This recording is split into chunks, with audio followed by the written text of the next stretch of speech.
Assalamualaikum warahmatullahi wabarakatuh. Salam dan bahagia Bapak Ibu guru hebat. Saya CGP Angkatan 9 dari Kabupaten Pasir, Mahjindi Suwardi, akan menyampaikan tugas koneksi antar materi pada modul 2.3 dengan tema kucing untuk supervisi akademik. Dalam hal ini, Ibu Tri Wahyu Rindayani sebagai fasilitator dan Bapak Sultani sebagai pengajar praktik. Berangkat dari sebuah definisi, kucing itu adalah proses kolaborasi yang berfokus pada solusi, berorientasi pada hasil, dan sistematis, di mana coach memfasilitasi peningkatan atas performa kerja, pengalaman hidup, pembelajaran diri, dan pertumbuhan pribadi dari seorang kucing. Terdapat 3 prinsip dalam pelaksanaan kucing, yaitu yang pertama kehadiran penuh, yaitu kemampuan untuk dapat hadir utuh bagi kucing sehingga badan pikiran selaras saat sedang melakukan kucing. Dan yang kedua yaitu mendengarkan aktif, yaitu lebih banyak mendengarkan daripada berbicara. Pusat dan fokus seorang coach yaitu kepada kucing sebagai mitra. Dan yang ketiga yaitu mengajukan pertanyaan yang berbobot, yaitu pertanyaan yang menggugah orang atau kucing untuk berpikir, memunculkan hal-hal baru, dan mengungkapkan emosinya. Terdapat beberapa metode yang dapat dilakukan seorang coach dalam melakukan coaching. Salah satu metode yang dapat diterapkan adalah metode dengan alur Tirta. Tirta merupakan singkatan dari tujuan, identifikasi, rencana, dan tanggung jawab. Ketika seorang coach melakukan coaching terhadap kucingnya, maka yang pertama kali yang harus dipastikan adalah seorang kucing harus mengidentifikasi tujuan dari pelaksanaan coaching yang akan dilaksanakan, yaitu dengan atas bimbingan dari seorang coach. Kemudian setelah tujuan disampaikan, maka selanjutnya seorang coach harus mengidentifikasi permasalahan yang disampaikan oleh kucing untuk mendapatkan gambaran permasalahan secara utuh dan tentunya untuk mendapatkan kata kunci dari cerita atau permasalahan yang disampaikan oleh seorang kucing. Kemudian yang selanjutnya adalah seorang coach setelah mengidentifikasi masalah secara utuh dari cerita kucing, maka seorang coach harus membimbing seorang kucing atau membimbing kucingnya untuk dapat merencanakan solusi atau tindakan dari masalah yang telah disampaikan. Kemudian setelah itu seorang coach juga harus mempertanyakan atau membimbing seorang kucing untuk memberikan bentuk tanggung jawabnya terhadap rencana yang telah disampaikan tersebut. Sehingga solusi dari permasalahan yang disampaikan saat coaching betul-betul dapat diselesaikan berdasarkan rencana solusi yang telah disampaikan dalam kegiatan coaching.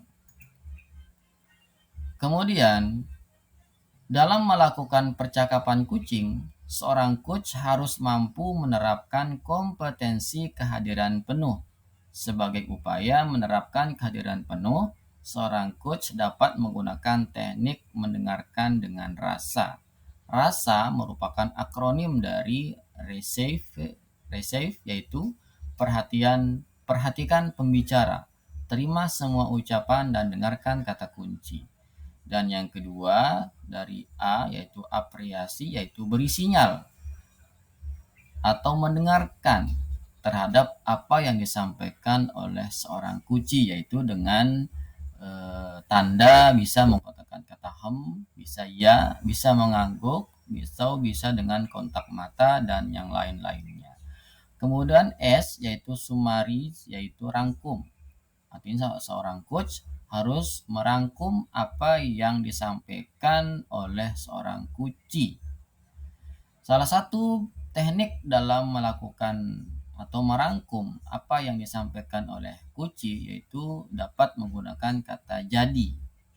Kemudian yang terakhir huruf A yaitu ask, yaitu ajukan pertanyaan untuk memperdalam. Artinya dari apa yang disampaikan oleh coach, maka seorang coach harus mengajukan pertanyaan berbobot untuk dapat memperoleh informasi yang lebih luas dan informasi yang lebih dalam dari apa yang telah disampaikan oleh seorang coach.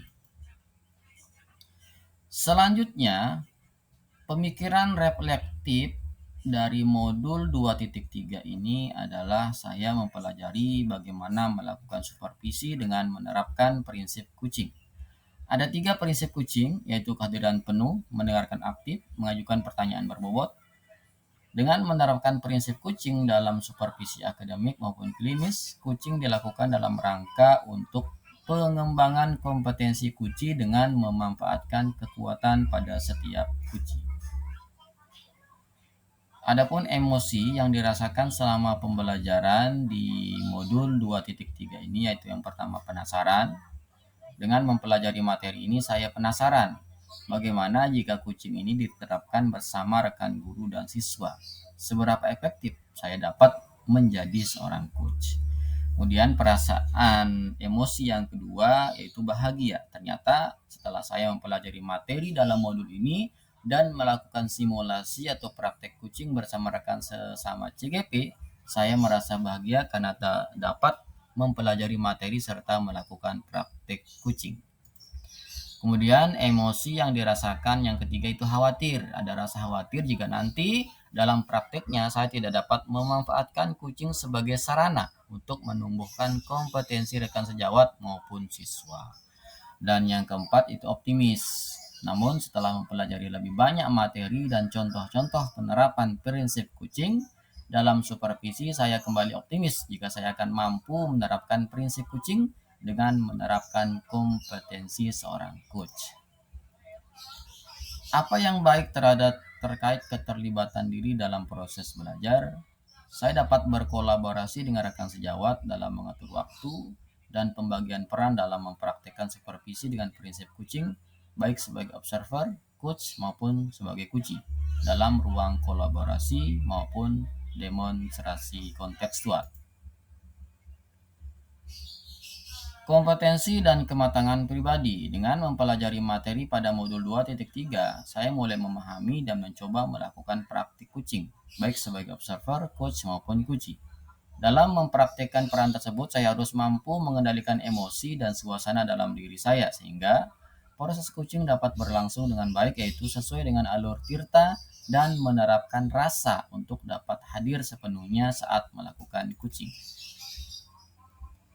Kemudian apa yang perlu diperbaiki dalam proses belajar? Adapun yang perlu diperbaiki dalam proses belajar saya itu adalah kompetensi atau kemampuan memberikan pertanyaan berbobot dan mendengarkan aktif, sehingga dalam pelaksanaan tahapan identifikasi lebih maksimal dan dapat mengidentifikasi permasalahan yang disampaikan oleh kuci dengan lebih baik. Bagaimana meningkatkan kompetensi kemampuan memberikan pertanyaan berbobot? Untuk meningkatkan kemampuan dalam memberikan pertanyaan berbobot, diperlukan latihan secara terus-menerus sehingga terbiasa dan terasa nyaman ketika melaksanakan kucing. Selain itu, diperlukan juga latihan secara mendalam bagaimana mendengarkan dengan prinsip rasa kepada seorang kucing. Adapun koneksi beberapa materi dari modul ini dan modul-modul sebelumnya, yaitu pengalaman masa lalu. Pengalaman dalam kegiatan supervisi oleh kepala sekolah masih sebatas pemenuhan kewajiban administrasi tahunan, sehingga pelaksanaan supervisi tidak menerapkan prinsip kucing, bahkan cenderung supervisi tersebut menjadi hal menakutkan bagi kebanyakan guru.